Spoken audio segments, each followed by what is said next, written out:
तो जैसा कि आप देख सकते हैं कि हम लोगों ने, अगर आप पिछली वीडियो देखी होगी या नहीं भी देखी होगी कोई मसला नहीं, हम लोगों ने एक रिमोट कनेक्शन परफॉर्म किया था जिसके थ्रू हमने दिखाया था किस तरह जो है आप अपनी वर्चुअल मशीन पे बैठकर ही दूसरी वर्चुअल मशीन को एक्सेस कर सकते हो। उसके कमांड जो अपने इधर जैसे free/m लिखा हुआ है उसको एग्जीक्यूट कर सकते हो। लेकिन इस अप्रोच के अंदर एक मसला है, हमें बार बार जो है ना एक तरह से वर्चुअल मशीन की तरफ पासवर्ड पुट करना पड़ता है एंड सो ऑन, और ये सेफ भी नहीं है मेथड का। बार बार एक पासवर्ड जो है आपको याद रखना पड़ रहा है, और अगर खुदा ना हो पासवर्ड आपसे गुम हो जाता है तो फिर आपके लिए मुश्किल है क्योंकि आप उस वर्चुअल मशीन को एक्सेस नहीं कर सकते।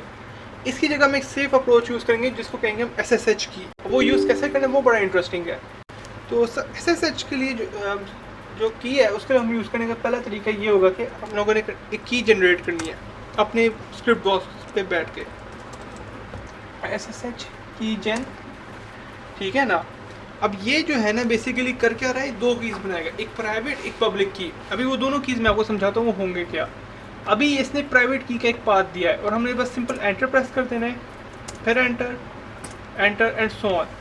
अब ये हमारे पास एक पूरी की जो है वो जनरेट हो गई है, ठीक है। अब हमने करना क्या, बहुत सिंपल काम करना है।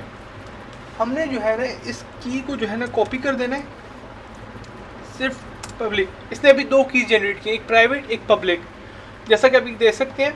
एक इसने बनाई है पब्लिक की और एक बनाई है इसने प्राइवेट की। अभी आपको समझ आ जाएगा कि ये दोनों क्यों यूज़ होते हैं यहाँ पे। तो सबसे पहले जो है ना हम लोग कॉपी कर लेते हैं DevOps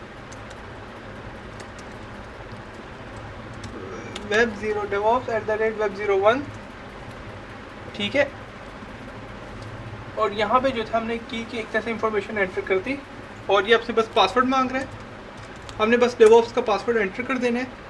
ये जो अब देख रहे हैं ना पासवर्ड वगैरह, ये हमने पिछले जो था अपनी जो रिमोट कनेक्शन था उसके अंदर हमने बनाया हुआ था कि जिसमें हमने DevOps का यूज़र बनाया था एंड सो ऑन।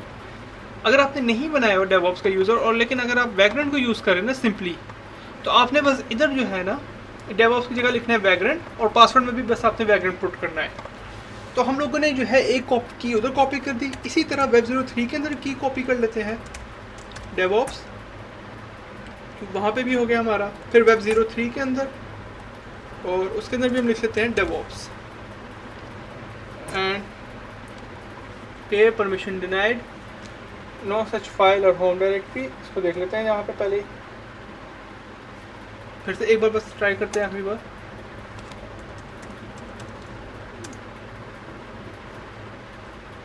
ठीक है, ये इसका जो है ना इशू देखते हैं यहाँ पे। मेरे से जो था ना उस वक्त जब मैं web3 का बना रहा था, शायद कोई एरर हो गया था कि जिसकी वजह से वो DevOps को नहीं पहचान रहा या उसके पासवर्ड को। तो इसलिए मैंने फिर बाय डिफ़ॉल्ट जो था वैग्रेंट को यूज़ किया था, जो आप लोग भी अगर यूज़ कर रहे होंगे जिन्होंने पिछली वीडियो नहीं देखी होगी, तो वो मेरा जो था रन हो गया था। तो अभी के लिए जो है ना ये मैटर्स नहीं करता DevOps का क्या यूज़र का, क्योंकि हम लोगों ने अब ये इंश्योर करना है कि बगैर पासवर्ड के जो है हम प्योर कीज़ के थ्रू जो है अब जो वर्चुअल मशीन उनको एक्सेस करेंगे। तो सबसे पहले इसका डेमो देते हैं हम लोग।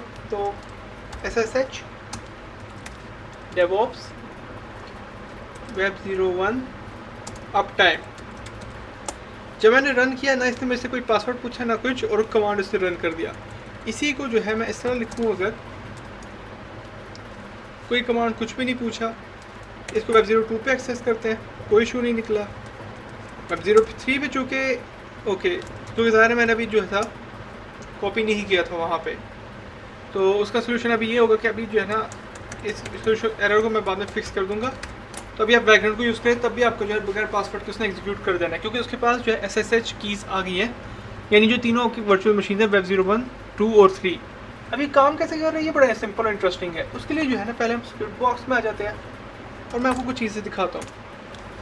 ls/h जो यहाँ पे देखना है, यहाँ पे आपकी हैं पब्लिक कीज़। मैं SSH के अंदर आ गया। अब ये दो मेन कीज़ को समझिए आप, एक है पब्लिक, एक है आपकी प्राइवेट। जो प्राइवेट की है उसको आप कभी शेयर नहीं करते, वो आपकी वर्चुअल मशीन पे रहती है। लेकिन जो पब्लिक की है उसको हमने जो है सारी वर्चुअल मशीन के साथ शेयर किया है।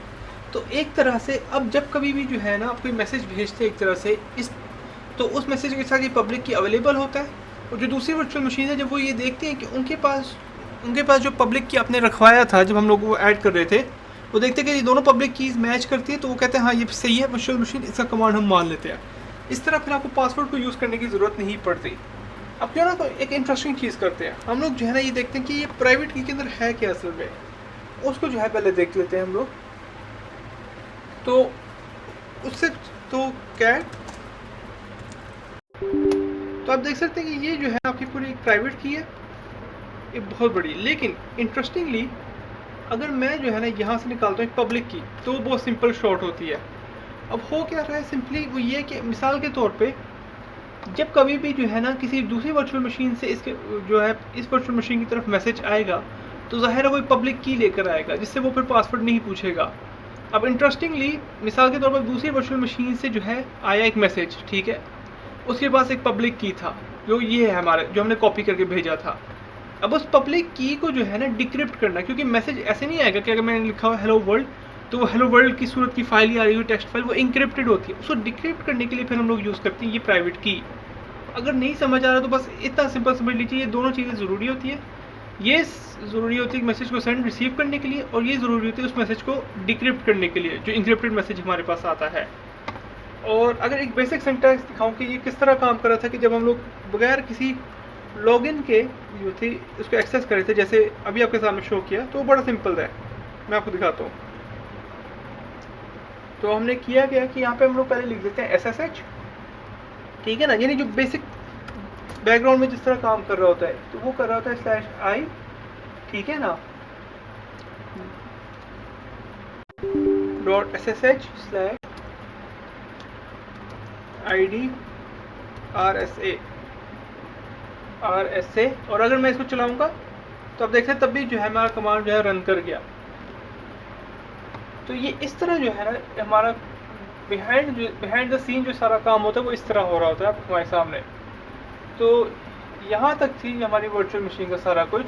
मैं उम्मीद करता हूँ आप लोगों को वीडियो समझ आई होगी अच्छे से।